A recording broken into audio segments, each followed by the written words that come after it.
Di bisnis ada yang namanya taktik roda gila atau flywheel. Ini adalah kesadaran bahwa untuk hasilin duit di sebuah bisnis umumnya ada 3 tahapannya. 3 tahapan ini namanya akuisisi atau dapat bisnis dari klien baru. 2 repetisi, dapat duit dari klien yang loyal. 3 upsell.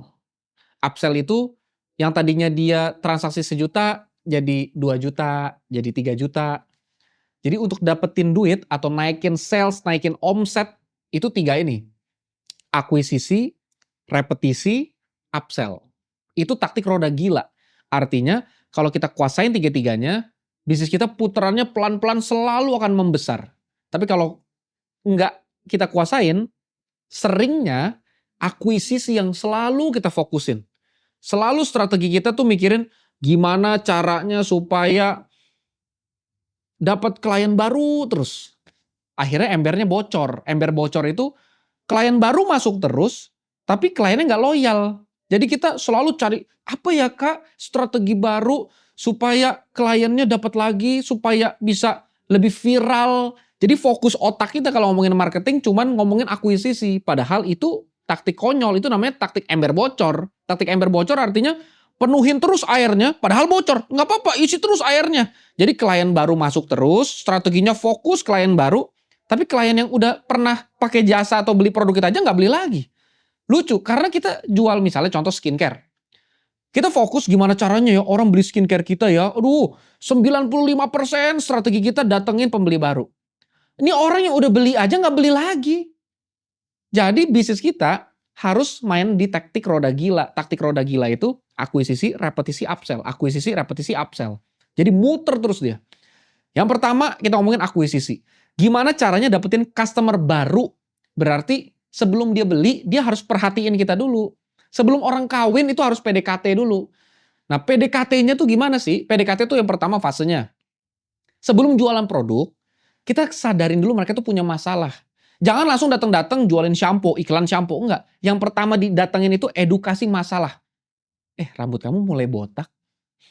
Kalau rambut mulai botak, cewek mana demen? Rambut kamu mulai botak, 40% pria yang rambutnya mulai botak sebenarnya masih bisa diselamatin kalau masih dibotak tahun pertama. Tapi lewat tahun kedua, botaknya hampir permanen. Lewat tahun ketiga, misalnya contoh ya, saya bukan ahli kebotakan. Tapi artinya, misalnya, ini saya nggak menyinggung yang botak-botak, ini contoh ya. Jadi, perut kamu mulai buncit. Perut buncit itu punya resiko serangan jantung 2 kali lebih tinggi misalnya gitu-gitu. Jadi pertama selalu edukasiin dulu masalah. Kedua, kasih tahu solusi umumnya. Umumnya kalau muka kusem jerawatan itu solusinya bisa jadi skincare, treatment laser dan segala macam dan segala macam. Lalu yang ketiga, jelasin kenapa kamu berbeda. Karena kita adalah serum molekuler pertama.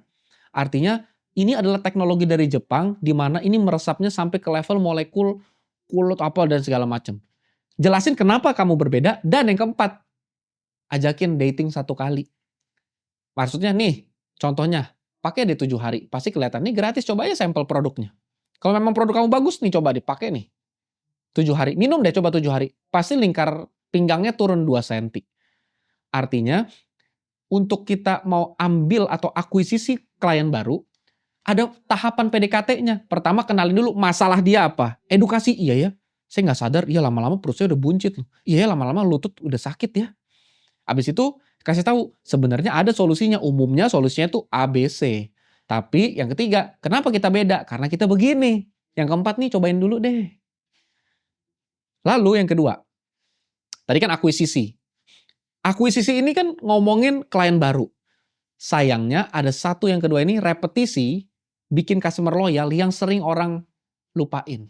Padahal ini adalah game utamanya bisnis. Kalau mau game utamanya bisnis, game utamanya marketing itu bukan cara akuisisi klien baru. Bukan itu permainan kita. Permainan kita adalah gimana caranya akuisisi klien baru yang menjadi klien loyal. Repetisi, dia beli terus. Kalau kita ajuin bisnis kita ke investor, pasti yang investor tanya berapa persen retention rate-nya. Berapa persen retention rate itu artinya berapa persen klien kita yang repeat order dan frekuensinya berapa sering. Artinya repeat order itu penting karena kalau baru satu kali beli namanya transaksi, kalau berkali-kali baru namanya bisnis. Repetisi itu ngomongin loyalitas.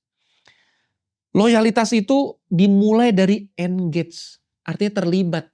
Kalau customer sama kita hubungannya cuma jual beli, transaksi, ya udah, mana barangnya, kasih saya, udah selesai. Kenapa dia harus rekomendasiin? Karena dia nggak pernah engage.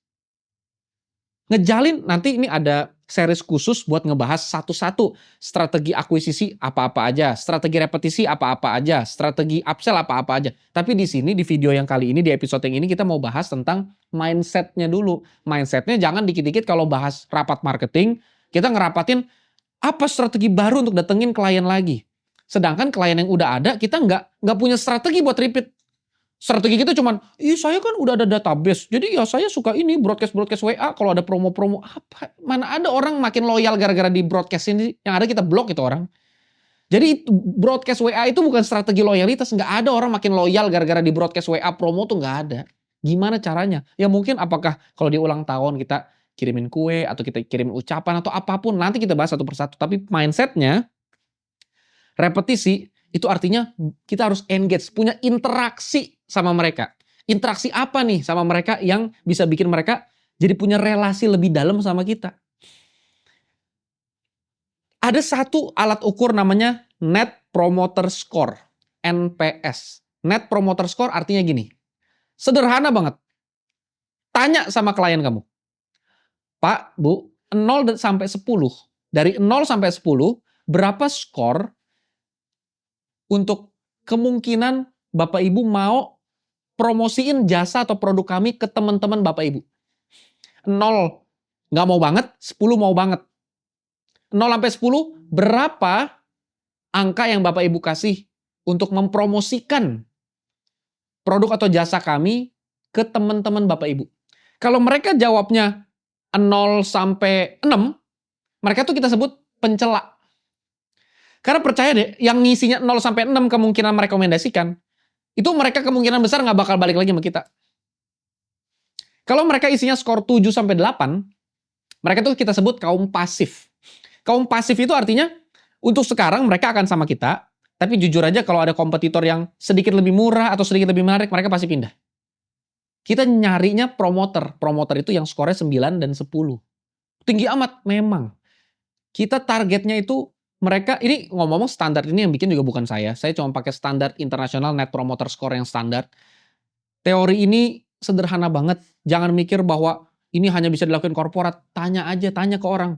Pak, Bu, berapa sih skor kemungkinan dari 0 sampai 10 Bapak Ibu rekomendasiin bisnis atau produk saya, jasa saya ke teman-teman. Ya udah dia tinggal isi 0 sama 10. Yang mana ya? Colok. Nah, 0 sampai 10. Kalau dia ngisi 9 atau 10, itu promoter. Target kita adalah klien yang tadinya cuma kita akuisisi jadi klien kita, lalu sekarang dia akan pelan-pelan ngisinya tuh tadinya skornya 7, lama-lama jadi 8, jadi 9, jadi 10. Terakhir adalah upsell. Upsell itu adalah strategi memaksimalkan nilai transaksinya customer. Misalnya, tadinya dia cuma beli skincare. Akhirnya dia jadi beli skincare dan shampoo dan masker wajah. Teknik apa yang dipakai kalau upsell? Misalnya bundling. Jadi, kalau kita pakai teknik bundling, jangan di otak kita itu buat akuisisi klien baru. Berapa banyak orang pakai strategi bundling untuk akuisisi klien baru. Bundling itu tujuannya bukan akuisisi klien baru. Dia aja belum nyobain facial wash kita. Kita udah langsung jual facial wash dengan shampoo. Ini adalah terobosan, namanya strategi bundling untuk dapetin klien baru. Kita iklanin di Instagram. Mereka tuh bahkan belum coba facial wash kita, gimana cara mereka mau beli shampoo kita. Bundling itu kita ngitung average basket size. Average basket size itu gini. Rata-rata klien kita sebulan itu keluarin duit berapa sih sama kita? Kalau rata-rata dia keluarin duit 300.000, jangan paket bundling kita 1,5 juta. Itu loncat dong. Dari 300.000 tuh kita bundlingin sama banyak produk jadi 1,5 juta. Mereka nggak mau lah. Mungkin kalau tadinya mereka beli paket skincare, serum, toner, sabun wajah, 300.000. Terus kita mau jual shampoo. Kita mau jual body lotion. Kita mau jual parfum misalnya. Bundlingnya gini nih. Kita tahu nih, oh rata-rata average basket size, rata-rata mereka tuh belanja kita 300.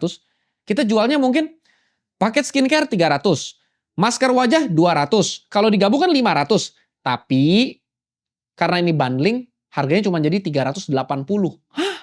Dari 300 tambah 200 jadi 380. Kenapa? Karena kita tekan supaya mereka cobain dulu. Ini kan sebenarnya seperti kita cuma jual COGS-nya, modal barangnya si shampoo. Supaya kalau dia udah coba shampoo-nya, siapa tahu dari 10 orang yang ngambil itu, 2-nya repeat order, 5 repeat order, atau 4 repeat order. Atau strategi tebus murah. Itu juga strategi untuk upsell misalnya. Udah belanja nih, segala macam. Misalnya, udah kebetulan pakai jasa videografi, udah bayar 3 juta misalnya. Udah kebetulan bayar 3 juta jasa videografi.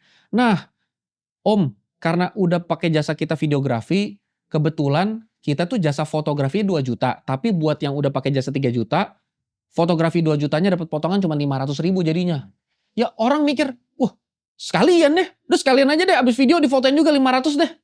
Nah, artinya kita pakai strategi tebus murah itu kayak model kalau ke minimarket udah terlanjur belanja 200, pas bayar ke kasir, kasir bilang, "Bu, kebetulan Ibu kan sudah di atas 200. Nah, jadi ini tebus murah minyak 20.000 jadi cuma 10.000. Masa nggak ngambil?"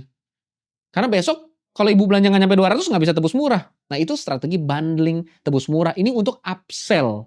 Jadi 3 itu berbeda. Strategi akuisisi beda, strategi repetisi beda, strategi upsell itu beda. Yang penting hati-hati jangan sampai ember kita bocor. Ember bocor artinya kita fokus strategi kita semuanya untuk akuisisi klien baru. Apa tuh? KOL, iklan digital, bagi brosur, bikin event, sponsorship. Semuanya fokusnya cari klien baru. Sedangkan klien yang ada nggak dibikin repeat order. Kita nggak punya strateginya. Loncat langsung ke upsell. Jadi bayangin nih, fokus kita nyari klien baru. Abis itu kita bikin dia upsell tinggi. Ya dia mundur, dia bukan jadi loyal, makan langsung dia kagok, dia shock. Ya ampun gila saya dijualin mulu tiap minggu saya dapat broadcastan promo. Jadi kalau guerrilla marketing kita taktik roda gila itu fokus ketiga, akuisisi, repetisi, upsell. Dan dari 3 itu mana yang paling penting? Kalau kita boleh pilih satu, repetisi. Repetisi itu permainan paling penting guerrilla marketing. Itu guerrilla marketing.